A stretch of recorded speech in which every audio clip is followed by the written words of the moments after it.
Guys এখন বাজে রাত ৮টার সময় ব্লগ স্টার্ট করছি আমি রাত্রে ঘরে বসে। দেখতে পাচ্ছ তোমরা আশেপাশে এমনি ঘর খালি আছে। তো আমি দোকানে ছিলাম, দোকান থেকে বাড়ি এসেছি। বাড়িতে এসেছি, কালকে কোনো ব্লগ আপলোড করা হবে না বলে আমি জানি। আজকের মধ্যে ব্লগ আপলোড করতে হবে, মানে কালকে সকালে ব্লগ আপলোড করতে হবে। প্রতিদিন ব্লগ আপলোড করি। তো তোমরা আমার ভিডিও একটা দেখো নি, ভিডিও বানিয়েছি, তাড়াতাড়ি যাও দেখো ভিডিওটা।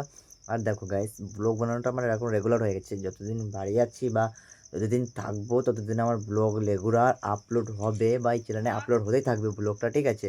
তো hello guys, I am back to my channel. এখন বলতে গেলে এমন একটা হয়ে গেছে আমার, মানে ব্লগ না বানালে আমার ভালোই লাগে না।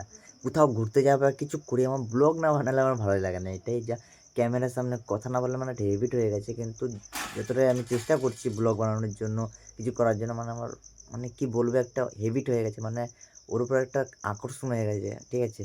যে সকালে উঠে ব্লগ বানাবো, ব্লগ কী নিয়ে ব্লগ বানাবো। আগে জানতাম না ব্লগ কী নিয়ে শ্যুট করব, তো কন্টেন্টটা কী নিয়ে বানাবো সেটাই জানতাম না আমি। তো এখন আমি রেগুলার কন্টেন্ট বানাচ্ছি, তো আমার দিমাগে জাস্ট তাই আমি বলে দিচ্ছি, ঠিক আছে? তো যেটা কাজ হোক না হোক আমার ভিডিও বানানো দরকার বানাবো। এখন ফোকাস আমার পুরো ইউটিউবের দিকে। তো কন্টেন্টের দিকে পুরো ফোকাস এখন, চোখ বুজে যা বলবো, ঠিক আছে? তো তোমরা ভিডিওটা দেখো, ছোট্ট করে ভিডিওটা হচ্ছে, বেশি লং করবো না এর জন্যই। তো তোমরা সাবস্ক্রাইব করো চ্যানেলটা। আর হ্যাঁ, পছন্দ হলে ভাই যে আমার কমেন্ট করবে তার চ্যানেল সাবস্ক্রাইব, নিউ চ্যানেল হলেই তাকে আমি সাপোর্ট করবো। আমি আছি তোমাদের কাছে।